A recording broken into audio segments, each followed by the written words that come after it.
la Cité Saint-Pierre, que je représente avec le Père Eric et Jeanne-Marie. On est très heureux de vous accueillir. Voilà. J'ai une petite pensée particulière pour les enfants. J'ai vu qu'il y avait beaucoup d'enfants. Donc on est très heureux qu'il y ait beaucoup d'enfants. Le fondateur du Secours catholique.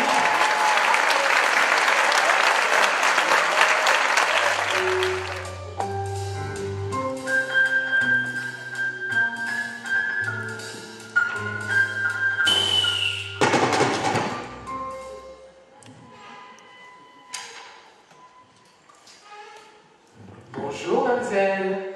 Bonjour. Qu'est-ce que tu fais là? Eh ben, je crois que la rencontre nationale de la mission ouvrière va commencer.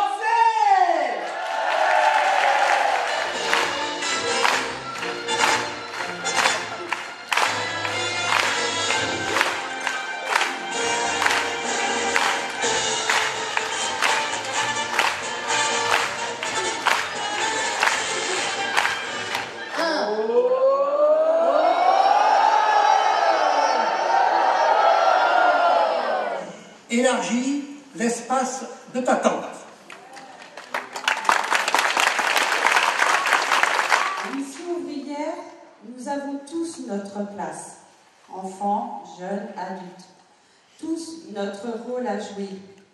Nous pouvons tous être acteurs dans le monde d'aujourd'hui. Alors, je vous invite à vous mettre debout pour que nous puissions chanter ensemble le monde a besoin de toi.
Mariée et maman de 2 enfants, une qui est au collège et l'autre qui est au lycée, et qui vont à l'école, on va dire, sur le quartier où j'habite. Et donc je suis des meilleurs en quartier populaire. Donc, au cours de la présentation, vous allez comprendre peut-être ce que c'est. En tout cas, j'ai essayé d'expliquer. Et l'expérience que je vais vous partager donc, se passe dans la ville, dans le diocèse de Moulins.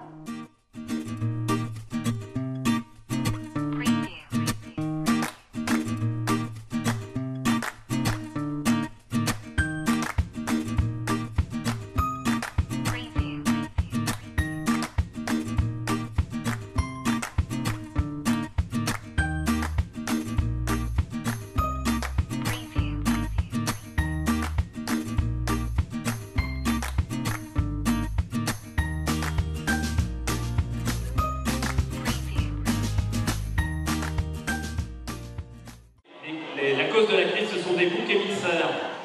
Les boucs émissaires, c'est forcément toujours les plus fragiles. C'est ceux qu'on ne voit pas, ceux qui travaillent dans l'ombre, ceux qui se font exploiter. Et pour révéler ces nouveaux visages de tous ceux qui sont dans l'ombre, qui n'ont pas la parole et qui souvent sont humiliés, exploités, nous avons édité un bouquin qui s'appelle « Les nouveaux visages de l'esclavage ».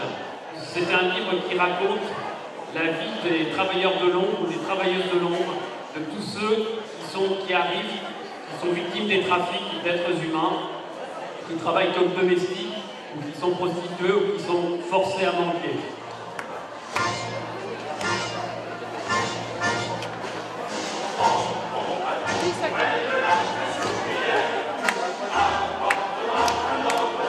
Allez, il est temps d'entrer, il est temps de trouver une place, de s'asseoir.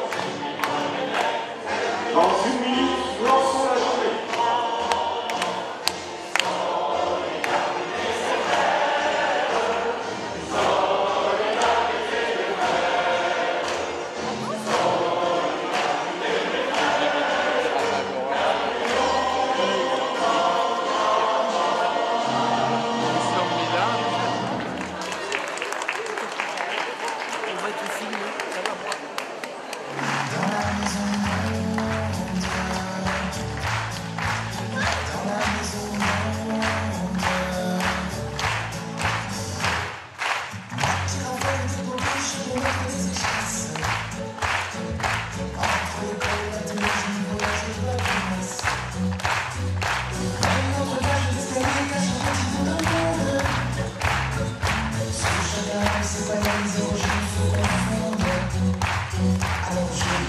tout premier étage, chez les voisins créoles. Moi, petit allume les voyages, enfin je décolle. Le soleil,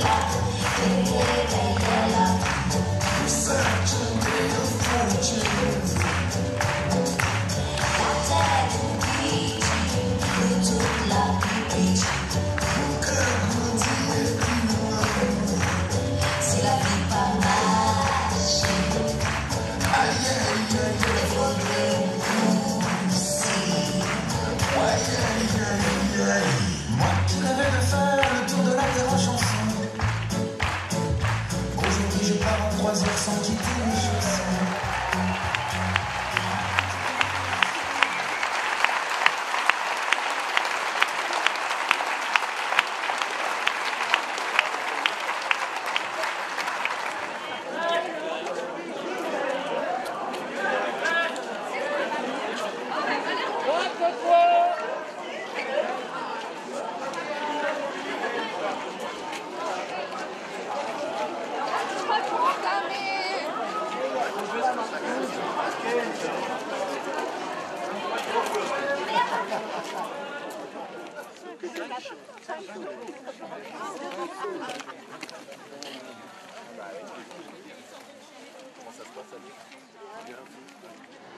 Alors leur apparurent des langues qu'on aurait dites de feu, qui se partageaient, et il s'en posa une sur chacun d'eux. Tous furent remplis d'Esprit Saint.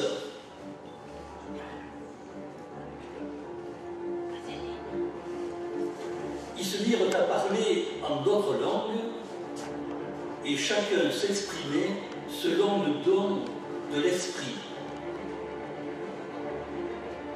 Mes chers amis,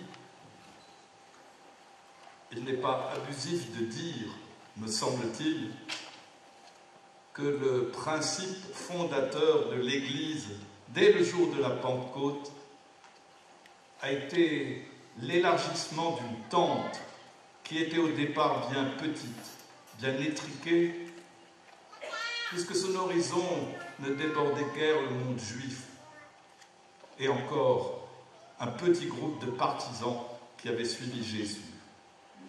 Donc, quand la mission ouvrière choisit comme mot d'ordre « élargis l'espace de ta tente », elle ne fait rien d'autre que de dire son ecclésialité. Élargis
c'est l'entrecroisement de ces récits qui le fera exister dans nos vies.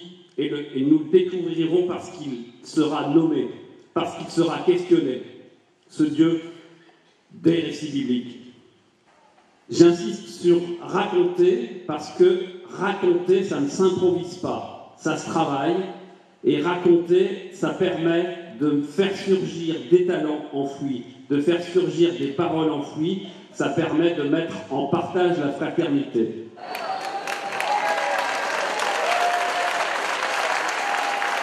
Cette rencontre était formidable, qu'on a été impressionné par la spontanéité, la simplicité du partage, la qualité des paroles qu'on s'est dites dans la marche, dans les ateliers, la qualité des célébrations, des temps de prière, la qualité de la présence musicale de Nomade.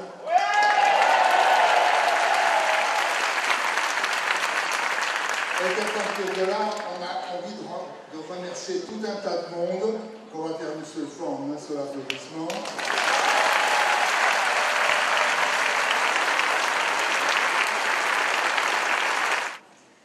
Alors bien sûr, je vous ai dit que je représentais ici le CCFD Terre Solidaire, donc j'ai tout de suite envie de dire que ce monde qui change, c'est un monde qui est devenu aux dimensions du monde, justement, et dans lequel les causes des précarités chez nous, ce sont exactement les mêmes causes que celles des précarités partout dans le monde. À remettre l'homme au centre, à mettre en premier la dignité de chaque personne humaine. Jésus-Christ, lui, le pauvre, le serviteur, il est au centre de notre vie. Son Esprit Saint nous précède. Rassemblés en ces jours de Pentecôte, nous, acteurs diversifiés de la mission ouvrière, nous sommes heureux et fiers d'être appelés et appelés par lui pour servir la justice, la solidarité, la fraternité.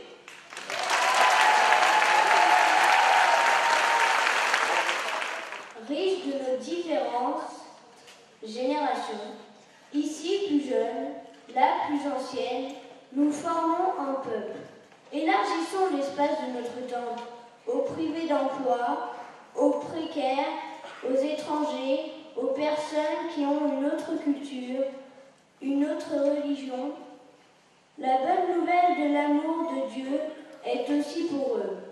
Sur ce chantier, nous ne sommes pas seuls. Développons notre capacité d'indignation. Osons vivre et agir avec d'autres pour être témoins du royaume de Dieu. Heureux vous les pauvres, le royaume est à vous. Cette béatitude de Jésus conduit à une première observation, être témoin et acteur de la construction du royaume. En écoutant les cris des pauvres, des petits, des ouvriers, il n'y a plus d'ouvriers chez nous aujourd'hui, entendons-nous? Dans nos paysages urbains, ruraux, sont-ils devenus si invisibles? Pourtant, tous les jours, les médias se font l'écho de licenciements. En admirant et en recevant leurs richesses et leurs attentes, tant individuelles que collectives, en nous engageant ensemble pour la dignité de tout être humain, Dieu accomplit des merveilles.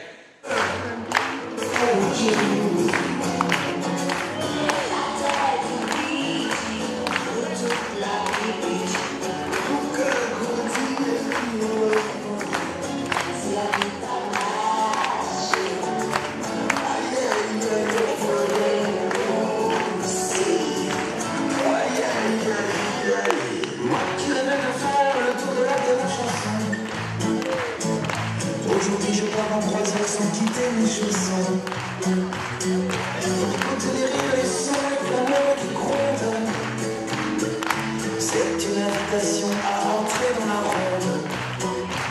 Alors je monte au deuxième étage, chez mes voisins tiganes. Moi qui aime le voyage, je suis le plus grand fan.